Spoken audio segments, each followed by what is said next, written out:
Welcome to Rainmaker Training and Coaching. I'm John Dietz and super excited that you're here with me today. And let's get started.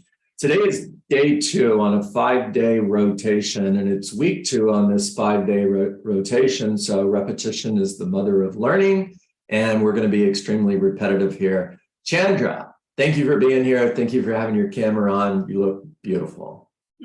And yesterday, we spoke about lead generation. Today is day 2, and we're going to talk about lead follow-up. Now, write this down. I want you to work like a farmer, think like a hunter. A farmer prepares the ground, plants seeds, waters and fertilizes until the crop is ready to be harvested. It takes time. You have to pay attention to the process, not the outcome. Boy, write that down. You have to pay attention to the process, not the outcome. The farmer doesn't walk out Tuesday morning after planting seed, Monday afternoon, and ask, where the heck is the corn? Why don't I have any corn? Real estate agents do that. They get their real estate license on Monday, and then they wake up on Tuesday morning and say, where are all the buyers and sellers? Now, work like a farmer, you're focused on the process, not the outcome. Think like a hunter means when you see opportunity, it's time to pounce. It's blood in the water, and it's attack time. Now, it's attack time in a good way. I don't want you attacking people. But what I do want you to do is when you see opportunity, I want you to go from being a farmer to being a hunter. In other words, Beth sounds frustrated. I'm following up with here, and I hear frustration in her voice. It's time to become a hunter. I'm going to transition to Beth. It sounds like that you may be thinking it's time to hire a professional like me. And if I could show you how I could sell your home for more money and less time, would you be interested in seeing how I could do that? Script, write it down. Here's another one. Chandra, if I'm being too aggressive, please forgive me. However, if you were to hire a professional like me, you would want to hire an aggressive agent, wouldn't you? And if I'm right, it sounds like you might be thinking it's time to list your home. Now you pause right there, because they're going to tell you, yeah, you're right, or that's right. Or they're going to say, no, I'm not ready yet. Now, if you hear that, all you have to do is apologize for being too aggressive, remind them that you said you're aggressive, reconnect with, that's a good thing, and I'll just continue to follow up with you. If there's anything you need, I'm a phone call away. All right. Now, what I want to do today is I want to give you as many follow-up conversations as you can have. So this is going to be just one follow-up conversation after another. It's recorded. Please go back and listen to the recording again. By the way, in reference to recordings, this 5-day rotation we're going through is intentional. It's intentional because I want you and I want anybody else that's going to my YouTube channel in the future to be able to look at a 5-day list of videos from lead generation to follow up to what our goal is when we meet with a buyer or seller who's trying to sell their home for sell by owner expired listing, for example. In other words, the purpose of the call is to get the appointment. The purpose of the appointment is to create a foundation in order to follow up from. Then we go into, well, I got them right in front of me. Why am I trying to remember? Creating emotional proximity. And then lastly, listing your way to success. So you have 5 videos in a row. If you watch all 5 videos, you'll go from lead generation to listing appointment. And you have 2 weeks of that. And that'll live on YouTube forever, even after we stop making these calls. All right, follow-up conversations. The first follow-up call should always happen the day after you meet with somebody. It's always the day after you meet with somebody, whether it's a buyer, seller, for sale by owner, expired, doesn't matter. And it's a gratitude call. Chandra, John Dietz with Blank Real Estate Company, following up as promised. Let me explain that. So the number one complaint from consumers, from your clients, the number one complaint is real estate agents don't follow up. They don't communicate. You'll hear things like, somebody listed my house. I didn't hear from them until it was time for a price reduction. And then they call me 60 days later and say, hey, you want to lower your price? How do you lose with me? That way. So following up as promised is simply letting them know, hey, I shared with you that I'm really good at communication. I shared with you that I'm really good at follow-up. I shared with you that I am pleasantly persistent. I'm not pushy. I also told you that I'm going to follow up. Now, when you do, Chandra, John Dietz, following up as promised. I have 2 goals today. Goal number 1, I just want to thank you for meeting with me yesterday. It was a pleasure meeting with you. You have a beautiful home, and I'm positive it'll sell. Or you have a beautiful home, and I'd love the opportunity to help you sell your home. The second reason for my call today is just to ask you, do you have any questions? Now, they either do or don't. And if they don't, thank them again for the opportunity and share with them again that you're really good at follow-up and that you will be in touch. All right, that's the first follow-up call. Now, you don't have to use every word I said, but I want you to get this. Follow up the day after you meet with somebody, share gratitude. Ask them if they have any questions. All right, the next follow-up call, if it's a for sale by owner, for example, check in a week later. Chandra, John Dietz, following up as promised, just checking in to see how the sale of your home is going. Have you had any offers? How's the activity? In other words, how many showings are you getting? Now, every single one of these questions is an opportunity to go deeper. In other words, if Chandra shares with me, yeah, we got 2 offers, I can tell by the tone of the conversation that she didn't like the offers. And I'm simply going to ask her, what did they look like? They were really, really low. Okay, did you make a counteroffer or did you just reject the offer? Look for opportunities to ask more questions. Look for opportunities to add more value. So for example, if Chandra says to me, we just rejected the offer. All right, I understand, Chandra. I see that you're asking $700,000.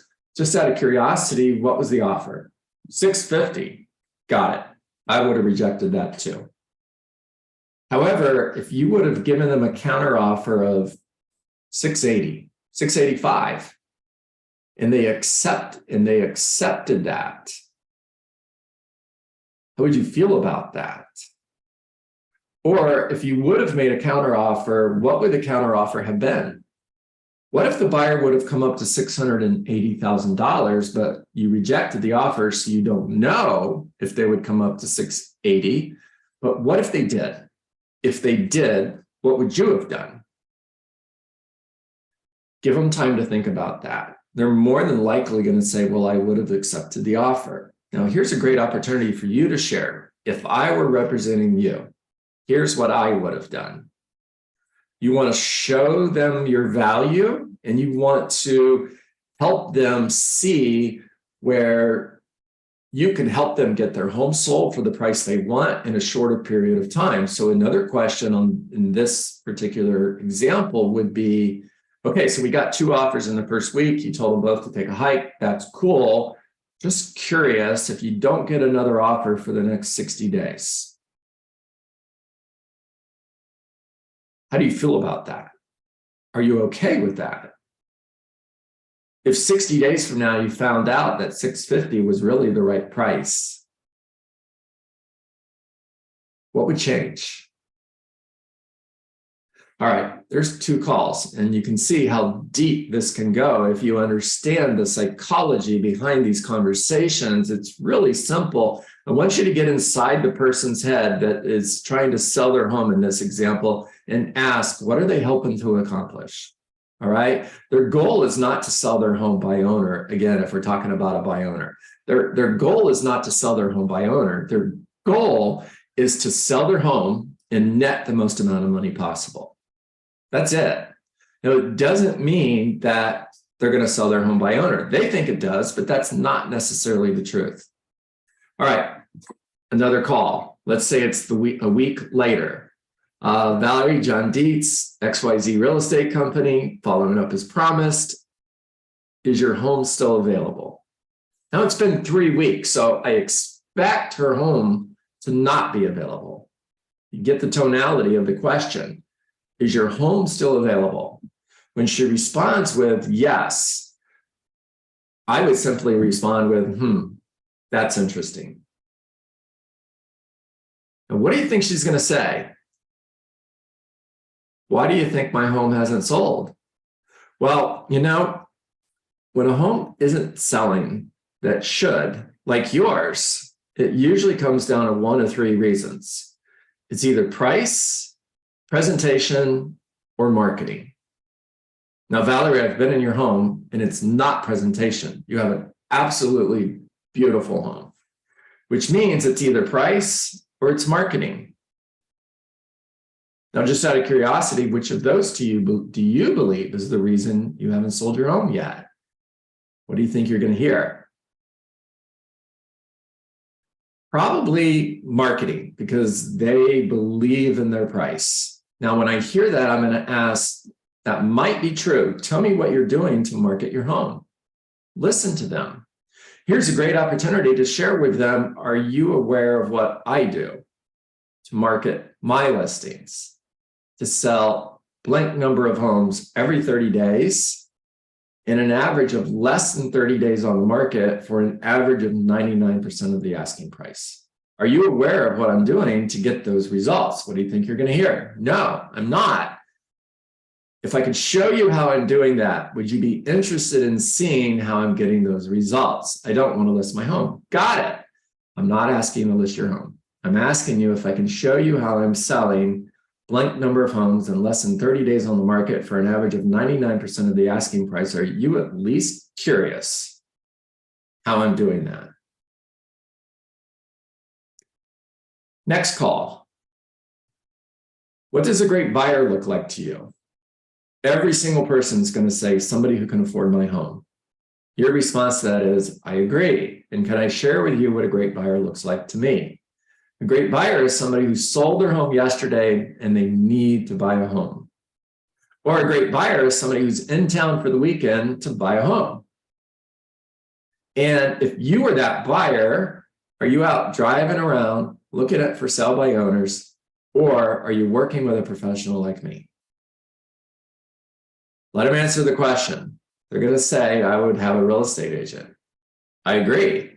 Now, if you're the agent that's working with that buyer, are you out driving around looking for sale by owners? Are you looking for properties that came off the market? Or are you showing them homes that are listed by a professional like me?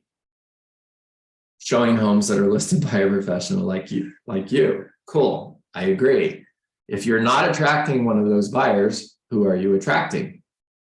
Now, the only answer to that question is everyone else. Next follow-up call. Have you had anybody ask you if you would do owner financing? Or have you had anybody ask you if you would do a lease to own, lease to purchase? You're going to hear yes, especially if it's been on the market if it's been for sale for 4 weeks or more. Then the follow-up question to that is why? Why do you think you're hearing that? Well, here's the answer. The reason is if I'm a buyer and I can't get financing, then real estate agents aren't working with me. So I can't go out and look at homes that are for sale with a real estate agent. So the only thing that is left is for sale by owners. You are literally asking everybody who can't get financing to call you. You're attracting people who can't get financing. All right. Additional follow-up calls outside for sale by owners. Ask curiosity questions, ask harm's way questions. Remember that people are more motivated by avoiding pain than they are by going towards pleasure. And if you're speaking with somebody who is going to sell their home, but they're waiting. Now, believe it or not, what month are we in? May? You're going to be in November before you know it. I'm going to snap my fingers and it's going to be November. And you're going to start hearing, I'm going to wait until after the holidays. Get ready for it. And when you do, I want you to respond with, that might be a great idea. If I were you, I'd probably be thinking about the same thing. However, just curious. If you're thinking of waiting until after the holidays, is it possible that there's a lot of other people who are thinking the same thing? Yes. Now, if that's true, is there going to be more competition after the holidays than there is right now? Again, the answer is yes. The next question is it going to be easier to sell your home when there's more competition or when there's less competition like there is today? Well, today, I agree again. Now, again, just out of curiosity, I know the price we talked about is $700,000. Between now and the end of the year, between now and the end until after the holidays, if a buyer showed up at your front door with $700,000 cash, what are you doing? 100% of the time, you're going to hear, I'd sell my home. If your home's not on the market, if it's not visible to the buyer who's looking for your home, what are the odds that that buyer is going to show up at your front door with $700,000? Not very good. What do you think we should do? You're looking for them to make a new decision based on new information. People will never change their mind, but they will make a new decision based on new information. I don't have to teach you scripts. I just need to teach you the psychology of sales, and for you to understand what the buyer is thinking, what the seller is thinking. Think A plus B plus C equals D. D is the outcome of the conversation. What is your D? Where do you want this conversation to go? What is the goal? Ask questions that get you to D. Ask questions that cause the other person to think, didn't think about that, and make a new decision based on new information. If you just continue to call people, are you ready to list your home? Next week, are you ready to list your home? Next week, are you ready to list your home? You're getting nowhere. Ask better questions. If you want a better answer, ask better questions. All right, closing up. Follow up consistently, systematically, meaning you have to have a system for this. It won't work without a system. Your phone is not a system. An Excel spreadsheet is not a system. Pages and pages of notes written that are laying all over your office is not a system. You have to be systematic. Move people from your phone to your database, right, Beth? Your phone is not a system. You have to follow up systematically in order for this to work. You also have to ignore the noise. You have to ignore, I'm never going to list my home with you. I've already got a real estate agent. I want $200,000 more for my home than it's worth. I'm never paying more than 2% commission. All of these things that stop everybody else because they're paying attention to the results. They're walking out to the farm the day after they plant corn seeds looking for corn, rather than paying attention to the process, ignoring the results. If you pay attention to the process, if you follow up systematically, if you think psychology of sales, what's going to cause them to make a new decision, what new information do I need to provide in order for them to make a new decision, then forget all of the scripts that I'm teaching you. Just follow the process and you're going to be massively successful. All right, that's a wrap. Day 2.